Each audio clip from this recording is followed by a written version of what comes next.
À l'hiver 2012, une fois la rivière gelée, 22 nouvelles roulottes sont arrivées à Kattawapiskak. Les gens qui vivaient dans des tentes et des cabanes ont été les premiers à être logés. Ron et sa famille, de même que d'autres familles à qui nous avions rendu visite en 2011.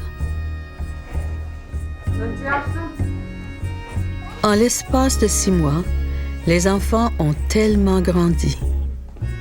So are you happy in your new house? Yeah. Yes. When you moved in, was it cold here at first? No. Because Billy told us that his pipe froze in May. Oh, yeah. Just the day after we moved in. Really? We had frozen pipes. We're still. Come here. Really? Mm-hmm. Oh my God.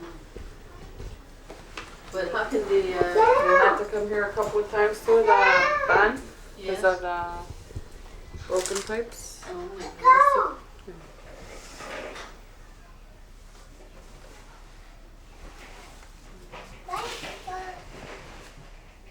Il faut trouver une autre façon de bâtir des maisons avec des fondations et une meilleure isolation pour résister au climat rigoureux du Nord. Durant la crise du logement de 2011, la Croix-Rouge a été très utile et plusieurs citoyens canadiens se sont inquiétés du bien-être du peuple de Kattawapiskak.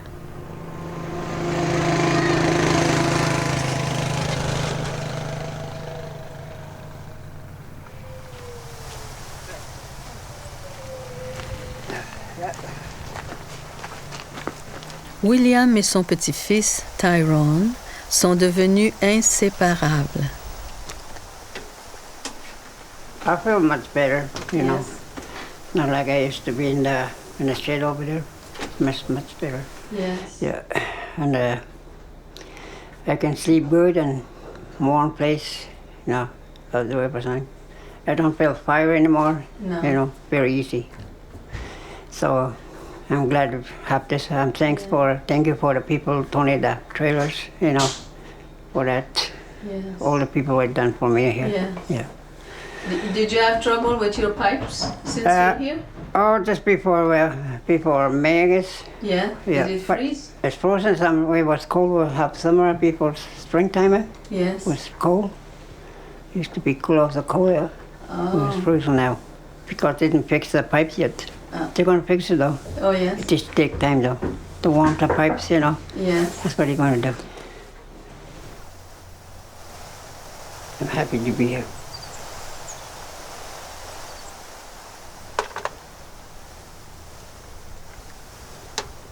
The government were advised what was going to happen with these trailers because it's not a good time to build any housing or trailers to install them during the winter time because, you know, the foundation, there's a gravel there, and once the gravel is going to thaw out, it's going to go down. So this is what's happening in our community. But we needed to do it because it is a crisis. Yeah.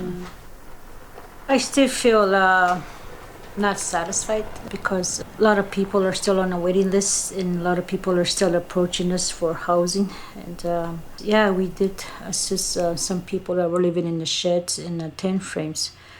But, you know, there's still houses that requires major renovations and there's still people living in overcrowded housing. But again, ANAC is the one who's going to determine if the money is going to be available for us. So I'm hoping that we all get approved for this additional housing.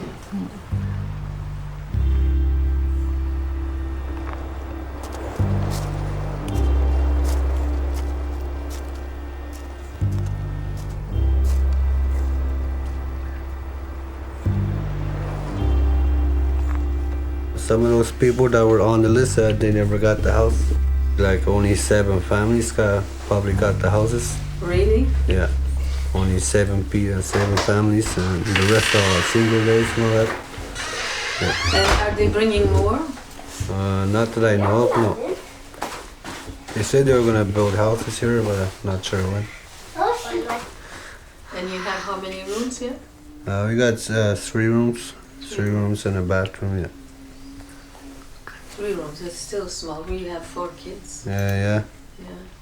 I think it's time for all the leaders of all First Nations to get together and meet with the government, even with the mining companies, and to tell them that we need the revenue sharing because we can't rely on the government's funding anymore because it's too limited.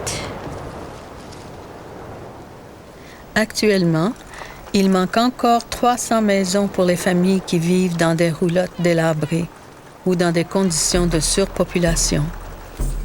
Et une fois encore, l'hiver approche.